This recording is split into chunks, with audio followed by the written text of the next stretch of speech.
Assalamualaikum warahmatullahi wabarakatuh. Halo teman-teman, perkenalkan nama saya Devananda Juliatama. Saya adalah mahasiswa UIN Sunan Kalijaga semester 2 program studi Manajemen Pendidikan Islam. Pada video kali ini saya akan menerangkan tentang kebijakan penerimaan peserta didik baru dengan sistem zonasi. Oleh karena itu, silahkan didengarkan dengan baik dan dipahami.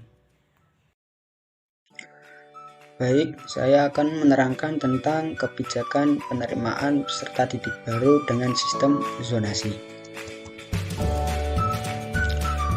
Apa itu sistem zonasi? Sistem zonasi merupakan strategi pemerintah untuk meratakan pendidikan yang bermutu dan berkeadilan. Sistem zonasi mulai dilakukan karena munculnya status sekolah unggulan atau sekolah favorit yang menyebabkan adanya kasta dalam sistem persekolahan di Indonesia. Sistem zonasi PPDB mengatur sekolah wajib menerima calon peserta didik yang berdomisili pada radius zona terdekat dari sekolah paling sedikit sebesar 90% dari total jumlah keseluruhan peserta didik yang diterima. Sistem zonasi sendiri mulai digunakan pada tahun 2017 dalam penataan sistem penerimaan peserta didik baru atau yang biasa disingkat dengan PPDB, yang mengacu pada Peraturan Menteri Pendidikan dan Kebudayaan Nomor 14 Tahun 2018 tentang penerimaan peserta didik baru pada taman kanak-kanak, sekolah dasar, sekolah menengah pertama, sekolah menengah atas, sekolah menengah kejuruan, atau bentuk lain yang sederajat. Pemberlakuan sistem zonasi sendiri baru efektif pada tahun 2018. Tujuan daripada sistem zonasi sendiri yaitu ada 5. Yang pertama, menjamin penerimaan peserta didik baru berjalan secara objektif, transparan, akuntabel, non-diskriminatif, dan berkeadilan dalam rangka mendorong peningkatan akses layanan pendidikan.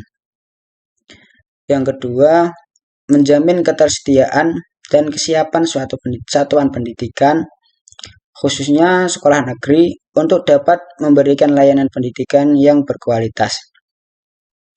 Yang ketiga, menjamin adanya pemerataan akses dan mutu pendidikan yang berkeadilan pada setiap zona atau wilayah yang ditetapkan mendekati tempat tinggal peserta didik. Kemudian yang keempat, memastikan terpenuhinya tenaga pendidik dan kependidikan yang kompeten didukung oleh prasarana dan sarana yang memadai yang dapat disediakan dan digunakan bersama oleh setiap satuan pendidikan yang ada di wilayah atau zona yang telah ditetapkan. Kemudian yang kelima, mengendalikan dan menjamin mutu lulusan serta melakukan pengawasan proses dan hasil pembelajaran secara komparatif dan kompetitif pada wilayah atau zona layanan pendidikan secara terukur dan berkesinambungan. Kemudian manfaat daripada sistem zonasi sendiri yaitu sistem zonasi bermanfaat untuk melakukan percepatan pembangunan pendidikan yang merata, berkualitas, dan berkeadilan sebagai suatu sinergi dalam integrasi pelayanan pembangunan pendidikan. Kemudian mengelola sistem pembangunan pendidikan yang terintegrasi secara vertikal mulai dari satuan pendidikan, desa atau kelurahan, kecamatan atau distrik, kabupaten atau kota, provinsi, dan tingkat nasional. Dan membangun strategi pengelolaan pendidikan yang berkesinambungan pada setiap jenis dan jenjang pendidikan, mulai dari pendidikan anak usia dini, pendidikan dasar, dan pendidikan menengah. Dengan adanya sistem zonasi, diharapkan setiap sekolah bisa menunjang keterampilan peserta didik abad 21, yaitu keterampilan berpikir kritis, keterampilan berkomunikasi, keterampilan berkolaborasi, dan keterampilan kreativitas dan inovasi.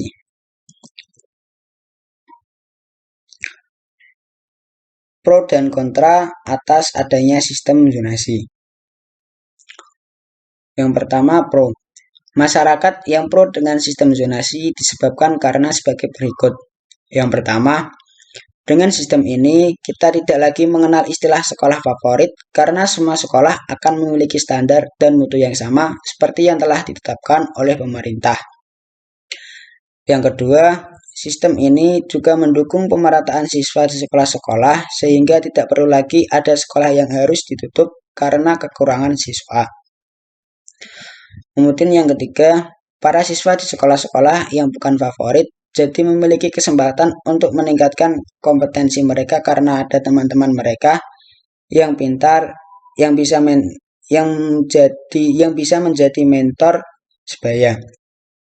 Karena itu, daya saing sekolah itu pun para siswanya menjadi lebih meningkat dan pada akhirnya meningkatkan pula kualitas lulusan sekolah tersebut. Kemudian yang kontra. Masyarakat yang kontra dengan sistem zonasi disebabkan karena sebagai berikut. Yang pertama yaitu minimnya kesiapan perangkat sekolah. Yang kedua, jumlah dan kualitas sekolah tujuan calon siswa baru. Yang ketiga yaitu kerancauan dalam penafsiran kebijakan oleh pemerintah lokal dan pimpinan sekolah-sekolah.